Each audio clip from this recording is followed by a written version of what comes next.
This is problem 4.08 for Francois Tardieu's Backgammon Strategic Concepts book. It's from chapter 4, which goes over the blitz. Here's the position. We are blue. We rolled a 5-3. Homeboard's in the bottom right. Look at three moves. See which one is best. Try to figure out which one is best. One move, we're making a point in our homeboard, the 3-point. Another move, we're hitting loose and slotting the 5-point here. And the third possible move we'll look at is where we hit twice on our 5-point and our 1-point as well. We'll look at Tardieu's expert analysis, getting feedback from the extreme gammon program. Look at Tardieu's summary. We'll modify the position. Tell you about a book that a lot of backgammon players have read. Usually it's the first book a lot of people read about backgammon. And then I'll show you a list of the books I purchased with a little list I put together that has the titles of the books and the subjects and the title and the topics covered in each book. So first off, let's get rid of the safe but very passive play, which could have tempted a lot of people.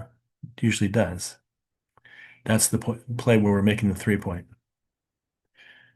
It's a good point to make, the 3-point, solid play in our home board, but it allows red to do too many things. It allows red to anchor up on the 5-point, which you really want to prevent.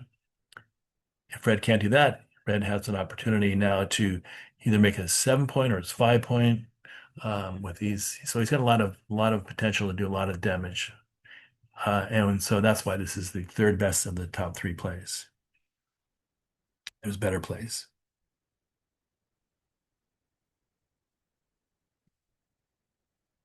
That leaves us with the two more aggressive, yet potentially very productive plays. Are we hitting once on the 5-point or hitting twice on our 5-point and our ace-point?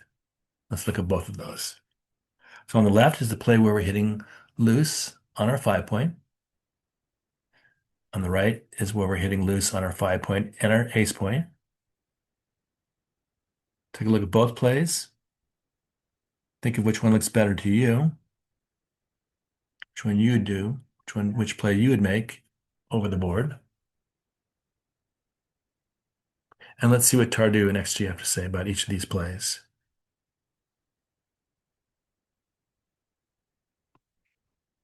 So the first play where we're hitting loose on our 5-point, moving 13 to 5. It's classic, it's aggressive, it's knocking red off the 5-point and putting him on the bar.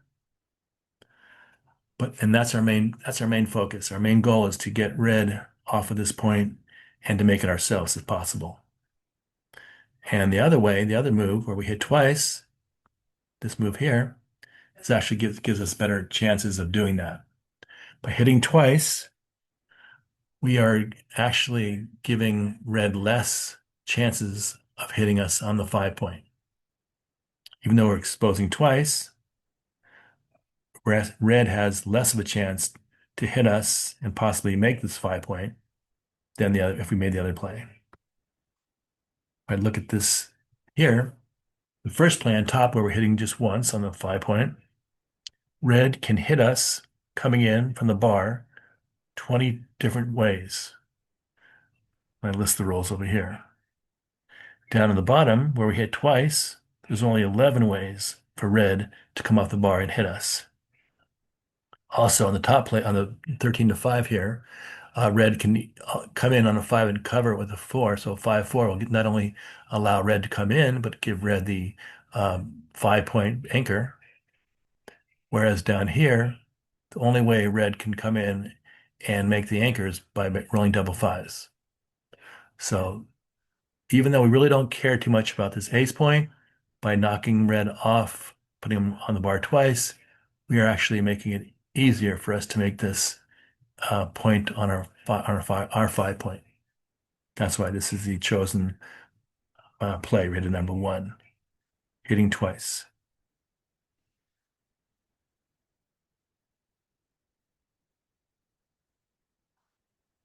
Tardieu summary: the double shot in our inner board is a deft tactical maneuver that can protect a key point, our 5-point, while destabilizing by putting our opponent on the bar twice.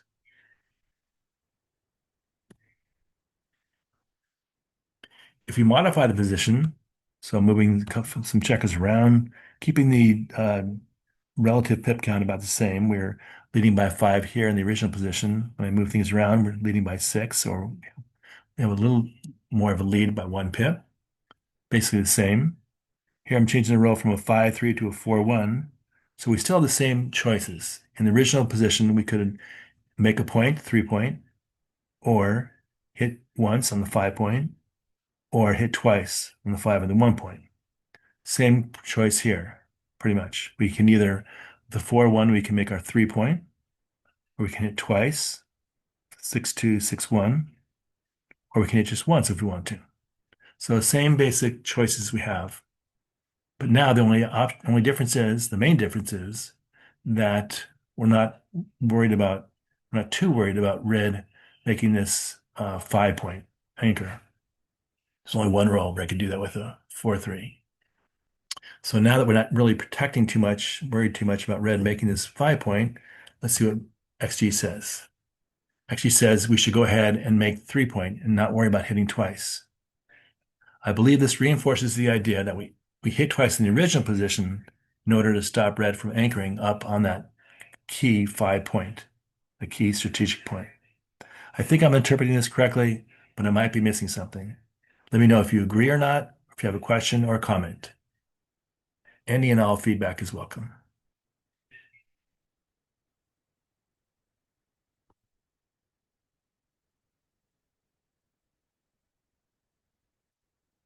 The book Backgammon by Paul Magriel is considered the Bible of backgammon by many backgammon experts.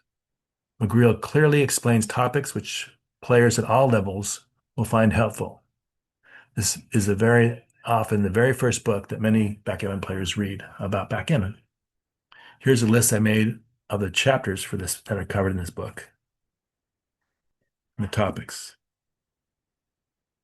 And if you want, I have a list of all the books I've purchased, about 21 books. And for each book, I've listed all the chapter titles and topics covered. If you want a copy of it, I'll email it to you. It's about 30 pages. I'll email it to you. Just send me an email and ask me.